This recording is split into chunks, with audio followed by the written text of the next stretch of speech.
Oui, alors moi j'étais musulmane il y a encore 2 mois et demi. Waouh. Et je suis médecin, on m'a annoncé un cancer des ovaires au mois de juin. D'accord, d'accord. Et pendant 3 semaines, 1 mois, en fait, j'étais très très mal, jusqu'à entendre parler de Jésus. Quoi, j'en avais déjà entendu parler, mais là j'ai été vraiment touchée sur une vidéo comme ça un soir chez moi. Et donc je me suis intéressée à cette personne et en fait j'avais pleuré pendant 3 semaines de tristesse et là je pleurais d'amour. Wow. Et je comprenais pas.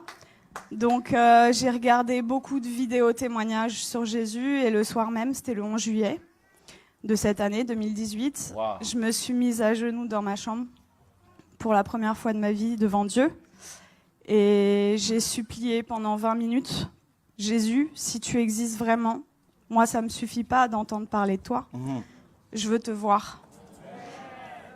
Et je veux te voir d'une façon que plus jamais de ma vie je vais douter de toi. Et en fait, pendant 20 minutes, j'ai attendu, j'ai supplié à genoux. Et il s'est rien passé, je suis retournée dans mon lit. Et là, j'ai entendu une voix qui me disait « Retourne-toi ». Et j'ai fait ma rebelle. J'ai dit « Mais il n'y a rien, il y a un mur blanc derrière moi ». Et j'ai entendu une deuxième fois « Retourne-toi » de façon très forte. Et là, je me suis retournée. Et en fait, au-dessus de mon lit, j'ai fait plusieurs pas de recul parce qu'il y avait la tête de Jésus, en fait. Wow. Et énorme.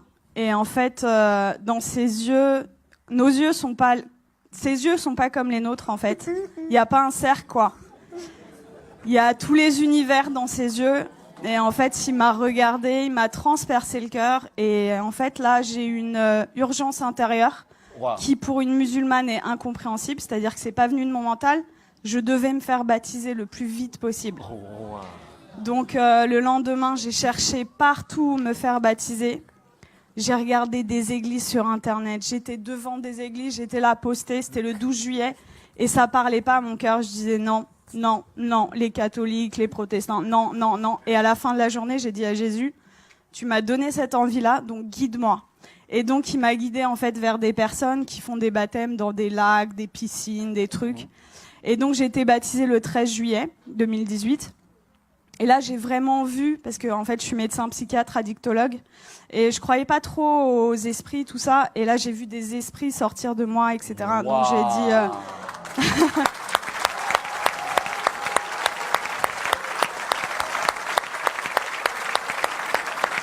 Est-ce que ça vous dérange de venir un peu?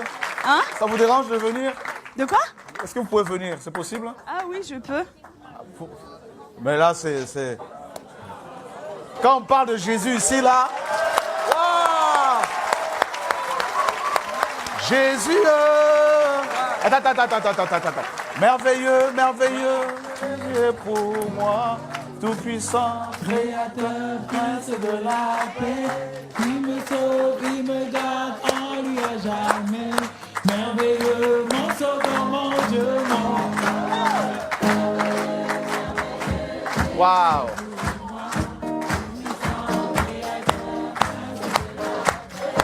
Il me sauve, il me garde en lui à jamais. Ah, merveilleux, merveilleux, Jésus est pour moi, puissant, créateur, prince de la paix. Il me sauve, il me garde en lui à jamais.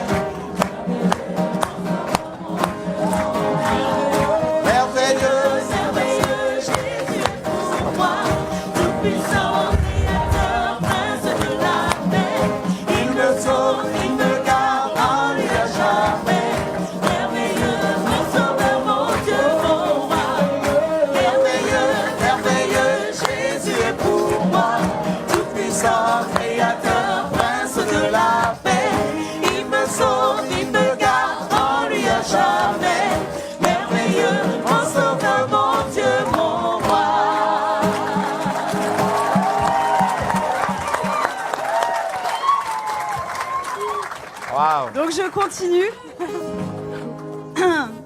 Donc là j'ai vu des esprits sortir de moi et je rentre chez moi, c'était le 13 juillet. Et là dans mon lit je commence à parler une langue où je comprenais rien. Et là, je dis, mais qu'est-ce que c'est que ça? Et en fait, on m'a dit après, c'est du parler en langue. Mais chez les musulmans, ça n'existe pas. Donc moi, j'avais jamais entendu parler du parler en langue. Et ça a duré 3/4 d'heure, 1 heure. J'ai parlé une langue où je comprenais 0 mot. Et en fait, j'ai senti une énergie remonter de mon ventre. Et je prenais comme ça. Et je jetais, en fait. Ça a duré 3/4 d'heure, 1 heure. Et là, au bout de 3/4 d'heure, 1 heure, j'ai arrêté de parler. Et j'avais des douleurs depuis 4 ans, tous les jours. Et là, pour la première fois depuis 4 ans, plus aucune douleur.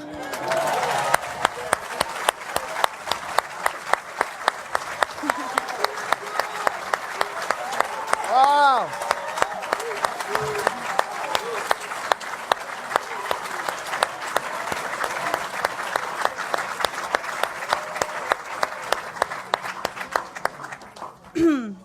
Et donc là, j'ai dit, ok, je suis guérie, c'est bon. J'ai pris rendez-vous chez mon gynéco le 17 juillet. Et j'arrive et je lui montre les examens complémentaires, les marqueurs tumoraux, l'IRM pelvienne. Et il me dit, bon, écoutez, alors c'est une maladie très sévère. On va opérer, on va faire un traitement, etc. Et là, je le regarde avec le sourire et je lui dis, vous savez pas ce que je vais vous dire? Je suis guérie. Et là... Et là, il me dit, comment ça, je comprends pas. Il m'a écouté quand même parce que je suis médecin, j'ai un cabinet juste à côté de chez lui, quoi. Donc il savait que c'était pas n'importe, voilà. Et là, je lui dis, mais en fait, je suis guérie. Et il me dit, bon, parce que le déni en médecine, ça existe beaucoup. Il me dit, bon, allez, on va faire l'échographie. Et en fait, là, il me fait l'échographie et il était bouche bée. Donc, en fait, il passe sur l'ovaire gauche. Là, il me dit au ralenti, ovaire gauche normal. Et après, il passe sur l'ovaire droit et il me dit, ah, il y a 2 images. Je dis, ouais. Et il me dit, ah, mais attendez, c'est des follicules de maturation. Donc, en fait, les follicules de maturation, c'est ce qui donne les ovules. Et moi, je n'en avais plus. Donc, en fait, là, mes ovaires étaient morts et ils sont revenus à la vie. Oh.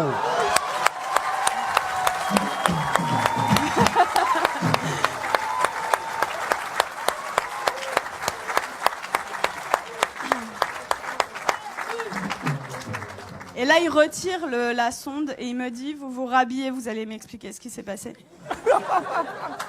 Et du coup, je lui raconte en gros que j'ai rencontré Jésus 6 jours avant, qu'il m'a guéri et tout. Et il me dit, bon, écoutez-moi bien. Moi, je crois en Dieu, donc je pense que c'est possible.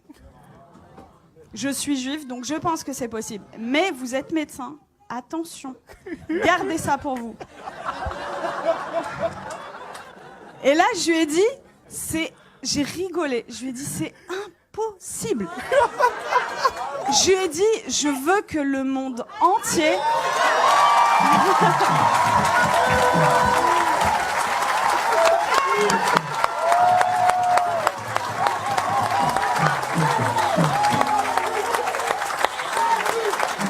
Jésus, Jésus, Jésus, Jésus,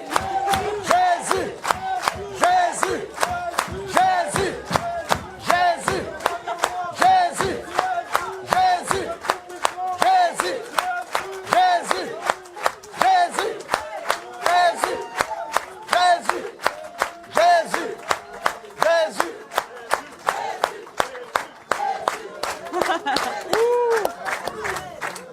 Je lui ai dit, je veux que le monde entier sache que Jésus est vivant.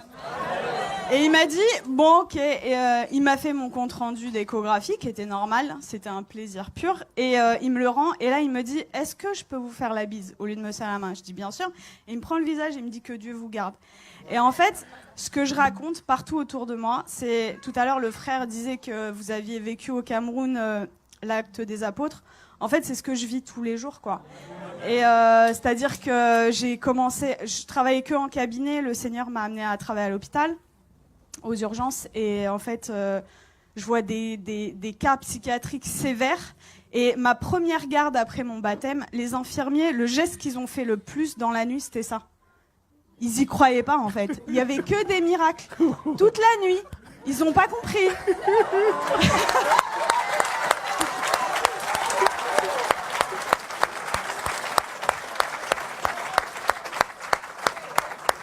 Et en fait, partout où je vais, partout où le Seigneur donc est avec moi, il se passe des miracles. Et c'est ce que je dis, en fait. Moi, ça fait que 2 mois et demi que je suis chrétienne. Et je vois les frères et sœurs, ils osent pas parler de Jésus. Ils ont limite honte de lui. Je dis, mais oh!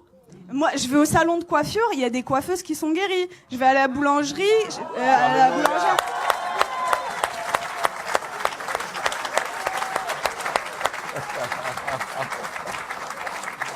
En fait, j'aime beaucoup cette expression. En fait, je dis que le Seigneur, c'est l'antidote à tout.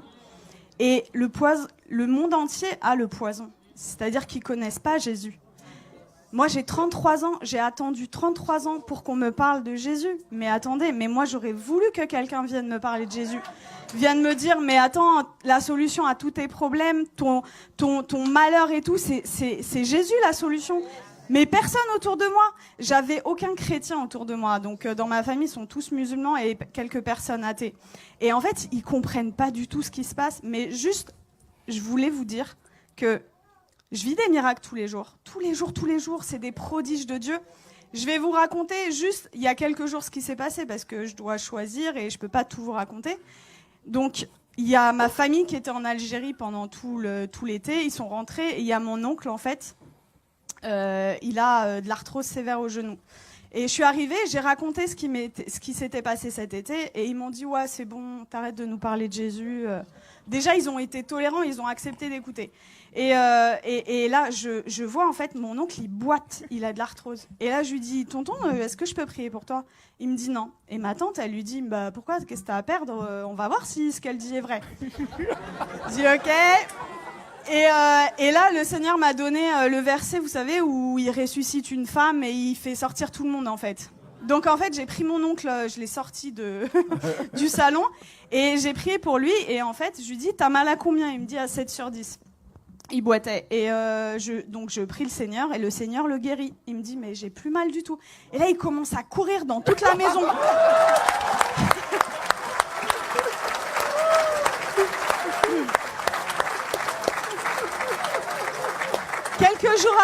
Quelques jours après, je retourne dans la famille et là, il me dit, Nermine, tu vas pas me croire, j'ai vu mon ophtalmo. En fait, il voit son ophtalmo 2 fois par an et pour son glaucome. Donc le glaucome, c'est une maladie chronique, c'est à vie, c'est comme le diabète. Et il me dit, l'ophtalmo, il a pas compris, j'ai plus de glaucome. Il lui a dit, je peux pas t'arrêter les 2 traitements parce que voilà, mais j'en arrête 1 sur 2. La prochaine fois, s'il y a plus rien, on arrête le 2e, quoi. Et donc ça, c'était mon oncle et mon père qui a 80 ans, musulman depuis 80 ans. Waouh. J'ai été le voir, ça faisait très longtemps que j'étais pas allée le voir, au moins 6 mois, 1 an. J'ai été le voir jeudi dernier. Et en fait, je lui ai raconté ce qui m'est arrivé. Il a été guéri, j'ai prié pour lui, il a été guéri de ses acouphènes, c'est des bourdonnements. Il avait depuis 10 ans, plus d'acouphènes. Il avait mal au dos, il pouvait pas sortir sans ceinture. Plus de ceinture, je l'ai sorti sans ceinture. Il voyait double, il avait une diplopie. Il voyait double quand il mettait pas ses lunettes. Plus de diplopie. Et là, au bout de 2 heures, il me dit, c'est bon, je me donne à lui.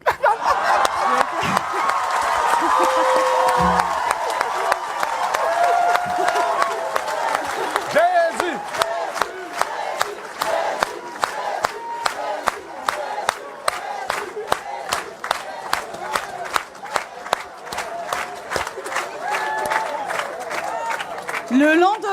Le lendemain, donc c'était vendredi là, non, c'était pas hier, c'était vendredi dernier. Vendredi, j'arrive, donc le lendemain, en fait là, il me dit, tout ce qu'on s'est dit là, t'oublies, c'était des bêtises, tu me parles plus de Jésus. J'étais choquée. Je dis bon, ok. Et là, dans ma tête, au bout de 2 minutes, je dis non, ça va pas se passer comme ça. Et ça, vraiment, les frères et sœurs, c'est un truc hyper important. Vous priez, mais il faut proclamer aussi ce qui est écrit dans la parole. Et donc, dans ma tête, j'ai dit, je proclame qu'il appartient à Jésus. Je proclame qu'il appartient à Jésus. Et donc, j'ai proclamé. Et là, il me dit, j'ai la tête lourde et tout. Et je dis, j'ai vu l'opportunité. Je dis, je peux prier pour toi? Et il me dit, non, tu m'approches pas. Et donc, en fait, 3 fois d'affilée, en 1 heure, peut-être 3 fois, je lui ai proposé. La 3e fois, il me dit, ça prend combien de temps? Je lui dis 5 secondes. Je dis ok. Il me dit ok. Donc, je mets ma main comme ça, je chasse les esprits au nom de Jésus. Et là, il éternue, mais de façon disproportionnée. Et là, il me regarde et il me dit, c'est parti. Je dis, ah ouais? Et il me dit, tu crois que ça a un rapport avec ta prière? Je dis, bah totalement. Et du coup, on est reparti à parler de Jésus. Je l'ai sorti, on est parti manger ensemble. Ça faisait 20 ans, ça faisait 20 ans qu'on n'était pas sortis ensemble. Et en fait, je lui ai parlé du baptême dans l'après-midi. Et dans l'après-midi, il me dit, ok, je suis ok pour être baptisée. Donc là, j'étais là, j'ai dit, je vais te baptiser dans ma baignoire, mais je voulais pas le faire toute seule. Donc j'ai écrit à des frères et tout, oh, mon père, il veut se faire baptiser, qui sait. Et du coup, j'ai un frère qui est venu, et à 21h vendredi dernier, j'ai baptisé mon père.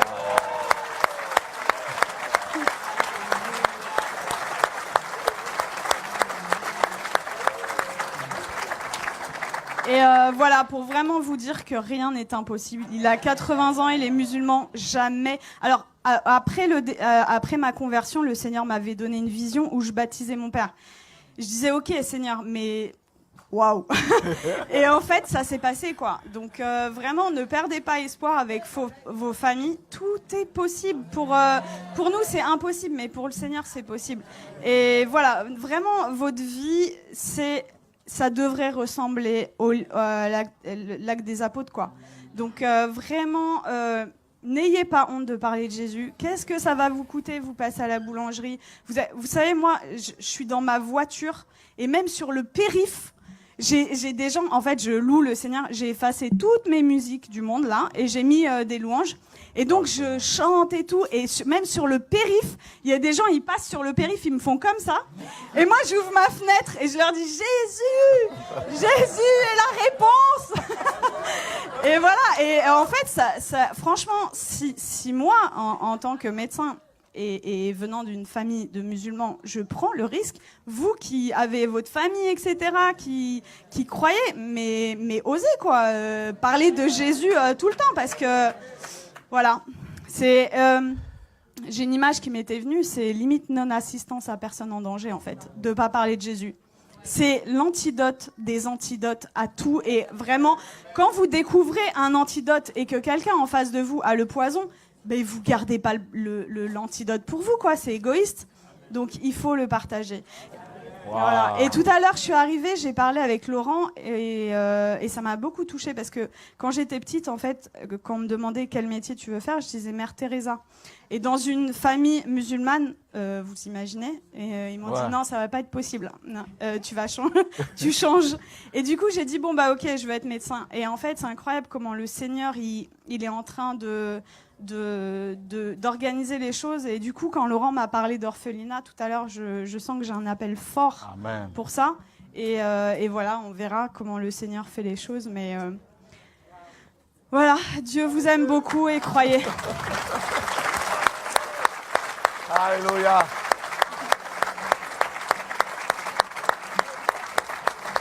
Waouh, gloire à Dieu.